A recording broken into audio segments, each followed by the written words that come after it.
The following is a clip from the highly acclaimed educational radio program, The White Riot Show. Now you have the situation where people who criticize Holder are accused of going after a black attorney general.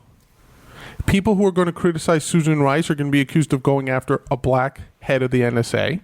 And of course, you can't criticize the black president without it being considered racist or racial or becoming racial. And this is what happens. Well, that's what they said about the Tea Party, too. Right. The tone of their entire formation is just really is a racial backlash. It's a reaction to a black man. They're really not concerned about taxes and the debt. Yeah. Yeah. And look, maybe for a few people in those parties, that is the case. Yeah, it covers some Just people. the same way that it's the case on the left that you have black people who are anti-white. Based on skin color alone. I'm not here to tell you that there's no racism in this fucking country, no bigotry in this country. Of course there is.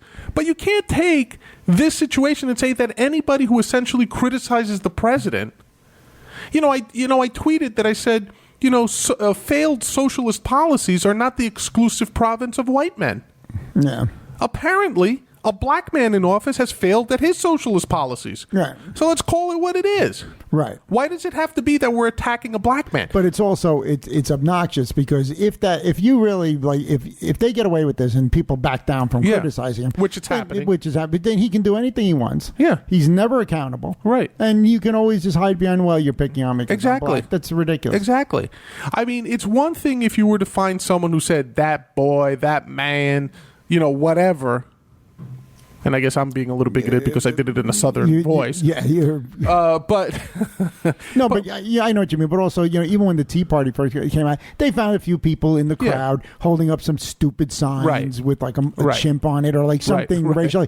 Don't do that. Right. And of course they don't help themselves. That like some of the signs were misspelled. And But I still maintain that if I went to a lot of like these ultra feminist groups or something, I'd find just as dopey people at those rallies as well. I can tell you right now. So I mean, let's be honest here. Martin Bashir, people respected him because he broke the Michael Jackson story when it came to molesting those kids or sleeping with those kids or whatever. So he got a little bit of fame off of that. But I mean, where's the integrity of the press on something like that? That's the thing that amazes me. Where's the integrity of the press? Supposedly, you're not. Like I said, when you take actual events and say, Mr. President, did you know about the IRS scandal? Why is that code for anything? There is a scandal. It's been admitted to.